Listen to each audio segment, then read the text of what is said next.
अस्सलाम वालेकुम स्टूडेंट्स। आज हम यूनिट नंबर 13 की एक्सरसाइज के शॉर्ट क्वेश्चंस करेंगे सेकेंड ईयर के। क्वेश्चन नंबर 1 है हमारे पास कि ड्रिफ्ट वेलोसिटी जो है अगर पोटेंशियल डिफरेंस हम चेंज करें या लेंथ और temperature of the conductor change करें तो उसका ड्रिफ्ट वेलोसिटी के ऊपर क्या असर होगा। तो हम जानते हैं कि ड्रिफ्ट वेलोसिटी इक्वल होती है I over A and E के। I क्या है करंट, A क्या है हमारे पास area of the conductor, N number of charges को शो कर रहा है और E जो है ये चार्जेस या इलेक्ट्रॉन्स को जाहिर करता है। अब हम I की अगर बात करें तो ओहम्स लॉ के मुताबिक V इक्वल होता है IR के और I इक्वल हो जाएगा V ओवर R के। इसकी वैल्यू हम यहाँ पे पुट करते हैं। जब हम इधर पुट करेंगे तो I की जगह जब आपने V ओवर R लिखा तो A एंड E साथ वैसे ही आ गया।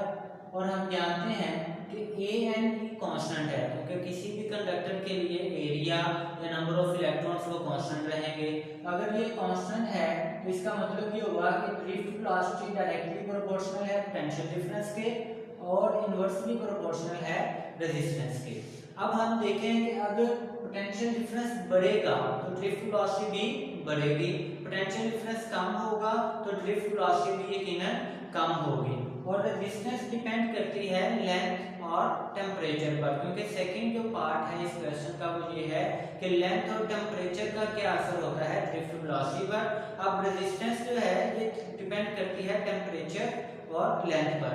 अगर टेम्परेचर आप बढ़ाते हैं तो कंडक्टर की जो रेजिस्टेंस है वो बढ़ जाती है। उसकी रीजन क्या है कि कोलिजन बिटवीन इलेक्ट्रॉन्स और atoms of the conductor increase कर देती है। जब वो इंक्रीज करेगी तो रेजिस्टेंस बढ़ जाएगी और रेजिस्टेंस अगर बढ़ेगी तो वो ड्रिफ्ट वेलोसिटी को कम करेगी। इसी तरह अगर लेंथ ऑफ द कंडक्टर हम बढ़ा देंगे तब भी रेजिस्टेंस बढ़ जाएगी और जब रेजिस्टेंस बढ़ जाएगी तो ड्रिफ्ट वेलोसिटी कम हो जाएगी। तो मींस दैट लेंथ और टेम्परेचर के बढ़ाने से ड्रिफ्ट वेलोसिटी कम होगी और लेंथ और टेम्परेचर के कम करने से ड्रिफ्ट वेलोसिटी भी हमारी कम होगी।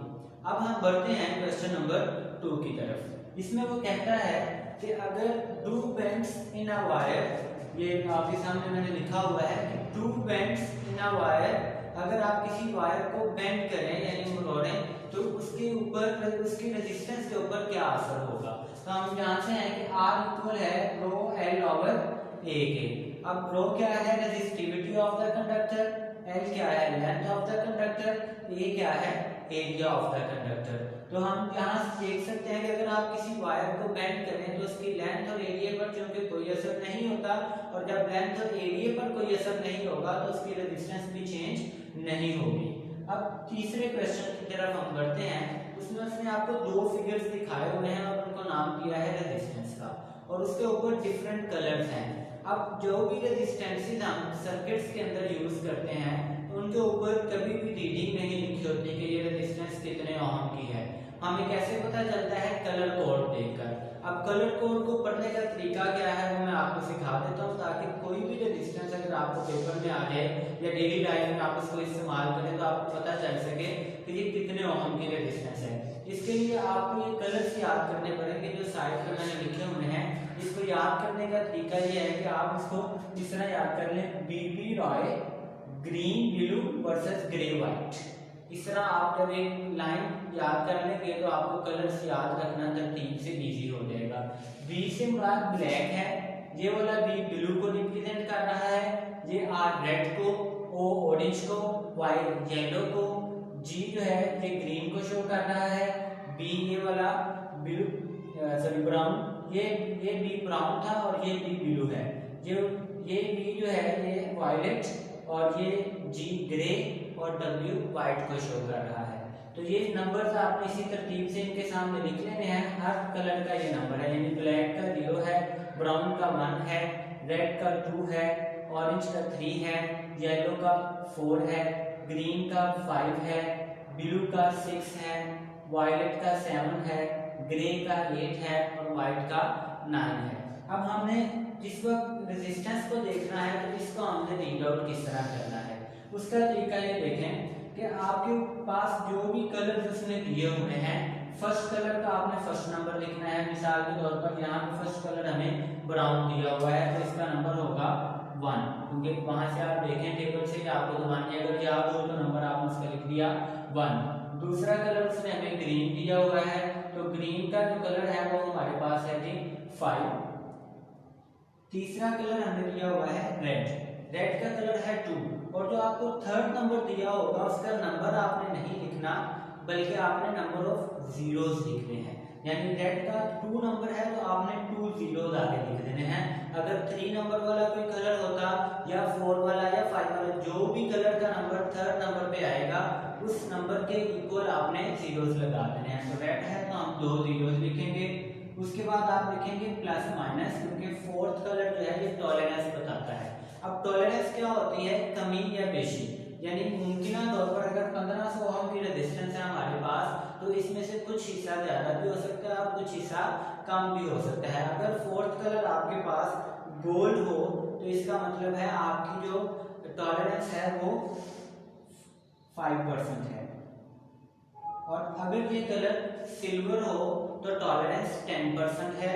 और अगर ये कलर आपके पास कोई कलर ना दिया हो फोर्थ नंबर पर, तो टॉलरेंस 20% होती है। ये आपने याद रखना है दुआनी। अब दूसरी रेजिस्टेंस जो आपको दी हुई है उसमें येलो, अब येलो का नंबर क्या है जी 4। दूसरा नंबर है व्हाइट, व्हाइट का नंबर क्या है 9। तीसरा नंबर है ऑरेंज, ऑरेंज का नंबर है 3। और मैंने आपको बताया कि जो थर्ड नंबर होगा वो नंबर ऑफ जीरोस हम लिखेंगे, तो ऑरेंज की जगह हम 3 जीरो लगा देंगे। और फोर्थ नंबर हमें क्या बताता है?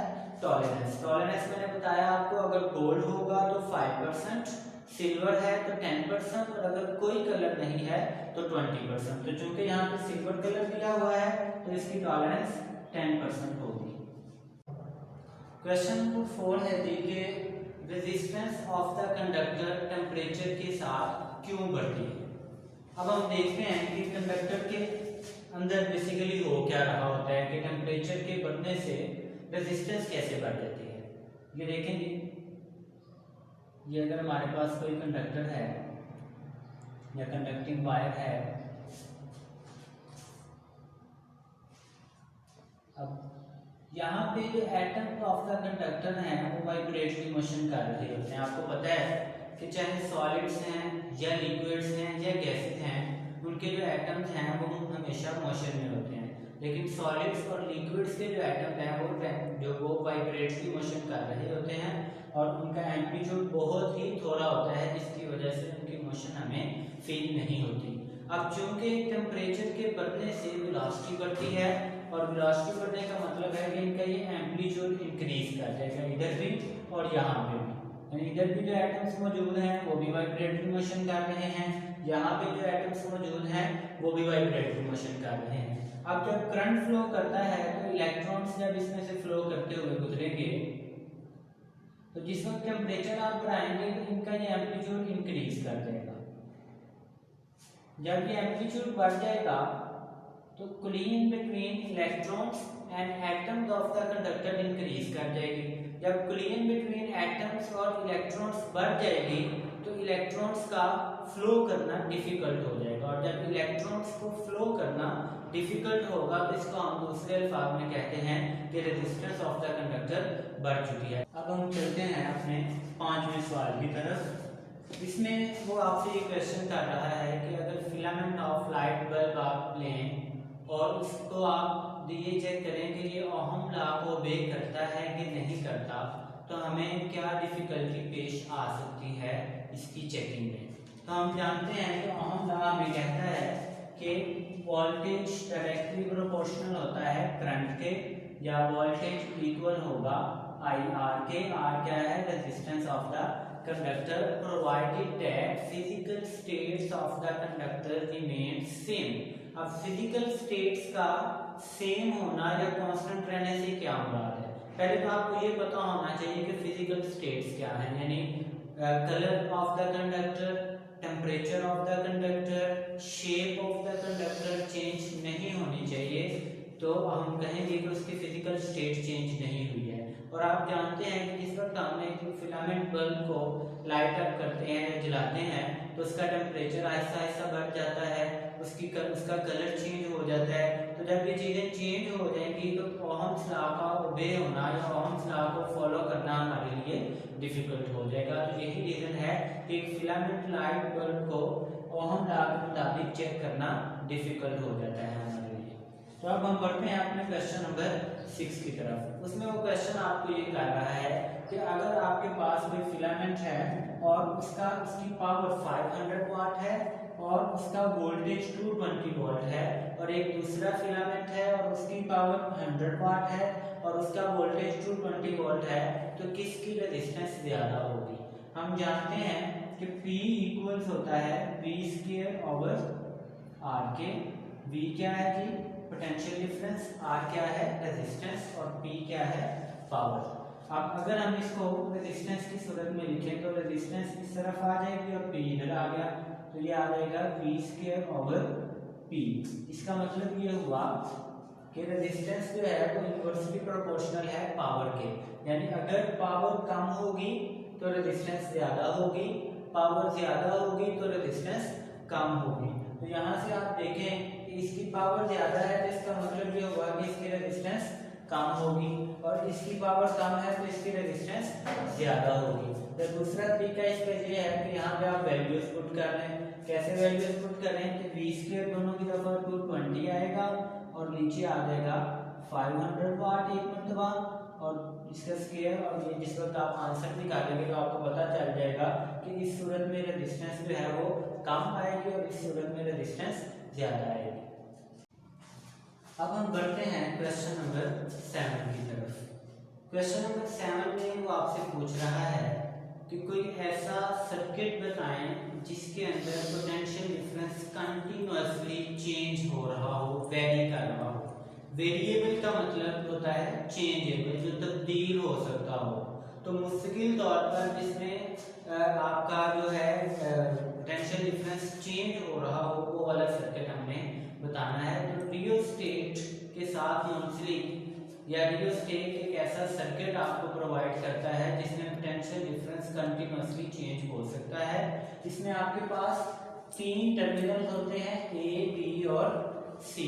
अब ये जो C है इसमें ये रेजिस्टेंस आ रही है आपके पास, तो जितनी ज्यादा रेजिस्टेंस ये यहाँ पे आप जितना इसको ऊपर मूव करते जाएंगे उतनी रेजिस्टेंस बढ़ती जाएगी, जितना नीचे मूव करते जाएंगे उतनी रेजिस्टेंस कम होती जाएगी। और ओहम्स लॉ के मुताबिक V इक्वल होता है IR के, यानी रेजिस्टेंस अगर ज्यादा हो रही है तो पोटेंशियल डिफरेंस ज्यादा हो रहा है, रेजिस्टेंस कम हो रही है पोटेंशियल डिफरेंस कम हो रहा है। तो यहाँ पे आप देखें जो कि ये दोनों डायरेक्टली प्रोपोर्शनल हैं, तो जैसे जैसे रेजिस्टेंस बढ़ेगी पोटेंशियल डिफरेंस यहाँ से बढ़ता जाएगा, यहाँ से रेजिस्टेंस कम होगी पोटेंशियल डिफरेंस कम होता जाएगा। अगर आप ये मूवेबल है, बेसिकली जो C वाला है ये मूवेबल है, ऊपर नीचे ये मूव कर सकता है। अगर आप इसको B पे ले आएंगे रेजिस्टेंस 0 हो जाएगी, अगर आप इसको A पे ले आएंगे रेजिस्टेंस मैक्सिमम होगी, और जितनी ज्यादा रेजिस्टेंस होगी उतना ज्यादा पोटेंशियल डिफरेंस होगा। तो रियोस्टेट एक ऐसा सर्किट है हमारे पास जो हमें कंटिन्यूअसली वेरिंग पोटेंशियल प्रोवाइड कर देता है। तो क्वेश्चन नंबर 8 की तरफ हम बढ़ते हैं। क्वेश्चन नंबर 8 को मैं एक दफा रीड आउट कर देता हूँ आपके सामने। वो कह रहा है कि explain why the terminal potential difference of a battery decreases when the current drawn from it is increased. Terminal potential difference जो है वो क्यों कम हो जाता है जब सर्किट में से करंट फ्लो करता है? तो हम जानते हैं कि टर्मिनल पोटेंशियल डिफरेंस इक्वल होता है E माइनस IR के। अब I यहाँ पे देखें करंट है, तो अगर ये करंट कम होगा तो ये वाली वैल्यू हमारे पास कम आएगी, अगर करंट ज्यादा होगा ये वाली वैल्यू ज्यादा आएगी। मिसाल के तौर पर इंटरनल रेजिस्टेंस है आपकी 10 ओम, करंट फ्लो कर रहा है 2 एम्पीयर, तो हमारे पास IR की जो वैल्यू है वो कितनी आएगी? 20। इसी तरह अगर आपका ये करंट 4 हो जाए तो IR की वैल्यू कितनी आ जाएगी? 40। 10 हो जाए तो IR की वैल्यू कितनी आ जाएगी? 100। मीन्स दैट जैसे जैसे करंट बढ़ता जा रहा है वैसे वैसे ये वैल्यू बड़ी होती जा रही है। जब ये वैल्यू बड़ी होती जाएगी तो जब इसमें से इसको माइनस करेंगे तो ये आंसर क्या हो जाएगा? छोटा आ जाएगा। मिसाल के तौर पर ये इसकी वैल्यू 100 है, अगर 100 में से 20 निकालेंगे तो क्या आएगा 80, 100 में से 40 निकालेंगे तो क्या आएगा 60। यानी जैसे जैसे आप करंट बढ़ा रहे हैं वैसे वैसे ये वैल्यू छोटी हो रही है, और इस वैल्यू के छोटे होने का मतलब ये है कि हमारे पास टर्मिनल पोटेंशियल डिफरेंस कम हो रहा है। तो यही रीजन है कि जिस वक्त आप किसी सर्किट में से करंट फ्लो करवाते हैं तो टर्मिनल पोटेंशियल डिफरेंस डिक्रीज कर देता है। बढ़ते हैं क्वेश्चन नंबर 9 की तरफ। उसमें वो ये आपसे पूछ रहा है कि व्हीटस्टोन ब्रिज क्या होता है। तो व्हीटस्टोन ब्रिज एक ऐसे सर्किट को कहते हैं जो आप इस्तेमाल करते हैं अननोन रेजिस्टेंस को फाइंड आउट करने के लिए। इसका फिगर मैं इधर ड्रा कर देता हूँ कि आमतौर पर इसका फिगर इस शेप में बना हुआ होता है आपके सामने।